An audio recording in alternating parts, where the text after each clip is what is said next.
कितना भी ज्ञानियों के साथ बैठ लो, तजुर्बा तो बेवकूफ़ बनने के बाद ही आती है। अक्सर कहा जाता है कि तजुर्बा जो होती है वो ज्ञानियों के साथ बैठने से नहीं बल्कि बेवकूफ़ बनने से आती है। नमस्कार, मैं नंदन कुमार आप सभी के अपने YouTube चैनल कॉमर्स ETC में ढेर सारा स्वागत करता हूं। आज मैं इस वीडियो को बनाने का मेरा मुख्य उद्देश्य यह है कि NTA के द्वारा, नेशनल टेस्टिंग एजेंसी के द्वारा जो अभी के समय में किया जा रहा है, लूट सिस्टम का उपयोग किया जा रहा है, इसी सिस्टम के देखते हुए और समझते हुए हमने इस वीडियो को बनाने का काम किया है, जो UGC नेट एग्ज़ाम को लेके काफ़ी महत्वपूर्ण है हम सभी अभ्यर्थियों के लिए। कि जो यह एग्ज़ाम हुआ था, पहले तो यह एग्ज़ाम जून का था, उसमें बहुत सारे पेपर का लीक के बारे में मामला आया, बहुत सारे उसमें गतिविधियां शामिल थी फ्रॉड को लेके। उन सभी को देखते हुए कोर्ट ने अपना फैसला भी सुनाया कि पेपर लीक नहीं हुआ था। भाई साहब, जब पेपर लीक नहीं हुआ था तो फिर कैंसिल आप क्यों किए?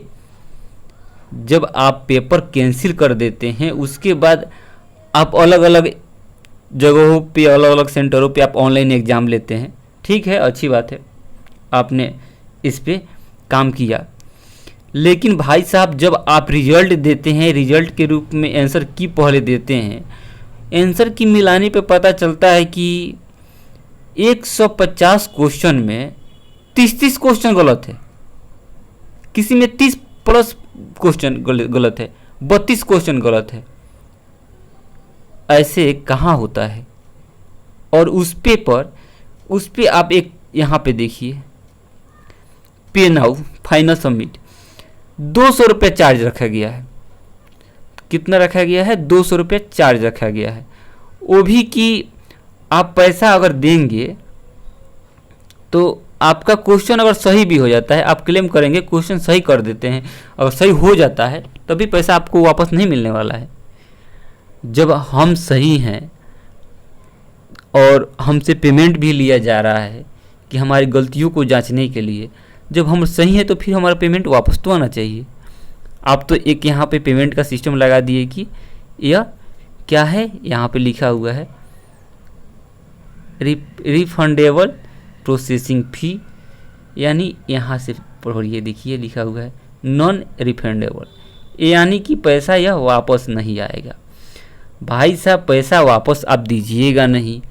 एक पेपर में 30-32 प्लस आपका गलत उधर से आंसर की में कुछ भी लगा के भेज दिया गया। अब इधर से स्टूडेंट लोग हर क्वेश्चन पे 200 रुपया दे और चैलेंज करे। अब बताइए, बहुत सारे सब्जेक्ट हैं, लगभग 33-34 सब्जेक्ट है पूरा है, उसमें अगर आप हर एक लोग से कम एवरेज मान के चलिए कि अपने पास सब्जेक्ट इतने सारी है और उसमें से एवरेज हम मान के चलते हैं 12-15 तो सब में यार निकल के आ रहा है, हर सब्जेक्ट में 12-15 निकल के आ रहा है कि आपके द्वारा जो आंसर की दी गई है उसमें गलत ऑप्शन को बताया गया है सही। और उस हिसाब से आप जोड़ सकते हैं कि लूटने का कितना अच्छा यहाँ पे प्रयास किया जा रहा है। इस प्रयास में काफ़ी अच्छे लोग जो हैं इस पे आवाज़ उठा रहे हैं, जाके वहाँ पे वीडियो बना रहे हैं, आपको लिखित दे रहे हैं, मेल कर रहे हैं, लेकिन आपके पास जवाब नहीं है। एक हम लोग के बहुत ही अच्छे सीनियर हैं, वह NTA के ऑफिस में गए थे, वहाँ जाने पे बताया गया कि आप लोग इतना ही क्वेश्चन गलत हो गया तो घबरा गए। JEE नीट का जो एग्ज़ाम होता है, JEE नीट का, उसमें लोग 100 क्वेश्चन चैलेंज करते हैं। अब बताइए भाई, 100 लोग करे क्वेश्चन क्लेम, 200 करे, 400 करे, उससे कोई मतलब नहीं। आपने किस हिसाब से, कैसे लोगों से क्वेश्चन सेट कराए कि अब हिस्ट्री के क्वेश्चन सुनिए। हिस्ट्री के क्वेश्चन था कि भारत के जो प्रधानमंत्री होते हैं और जो राष्ट्रपति होते हैं उनके बारे में क्वेश्चन था। तो राष्ट्रपति के बारे में क्वेश्चन था कि अगर राष्ट्रपति अपना त्याग पत्र देना चाहते हैं वो अपने पद से हटना चाहते हैं अपने आप, तो किसको अपना त्याग पत्र देंगे?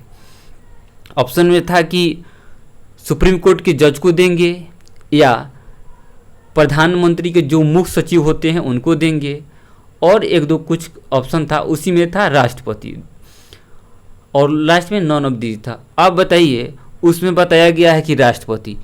जब राष्ट्रपति इस्तीफा दे रहा है तो राष्ट्रपति ही इस्तीफा पत्र लेगा? आपके द्वारा यह हिस्ट्री वाला को में दिए बताया गया है, हिस्ट्री के क्वेश्चन में ये दिया गया है। गजब कमाल करते हैं आप लोग।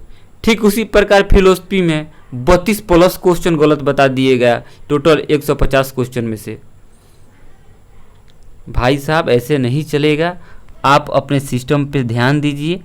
और हम सभी अभ्यर्थियों के लिए यह वीडियो बनाए हैं ताकि आप लोग भी इसके जो ऑफिशियल क्या बोलते हैं जीमेल जो है उस पे जाके आप बहुत ही अच्छे ढंग से इनको जीमेल के माध्यम से बताइए कि हमारे जो द्वारा आंसर दिया गया है इसको आप एक बार देखने का प्रयास करें, और जो अंतिम रूप से सही हो उसको सही माना जाएगा। और इसमें जो ये फ़ी का बात किया गया है 200 रुपया, इसको हटाने का काम किया जाए। तो सभी अभ्यर्थियों से यह एक गुजारिश है कि आप सब ugcnet@nta.ac.in पर जाके आप मेल करें और ज़्यादा से ज़्यादा अपनी सहभागिता दिखाएं, ताकि एनटीओ को लगे कि यह ब्लंडर मिस्टेक हुआ है, बहुत बड़ा गलती हुआ है, इस पे हम सभी को एक बार ध्यान देना चाहिए। अब इसी आशा उम्मीद के साथ मैं इस वीडियो को समाप्त करता हूं कि आप सभी ज़रूर एनटीओ को मेल करेंगे और अपने क्वेश्चन को आंसर के साथ मैचिंग कराने का काम करेंगे। तब तक मिलते हैं किसी नए ज्ञान विज्ञान के साथ, तब तक के लिए धन्यवाद।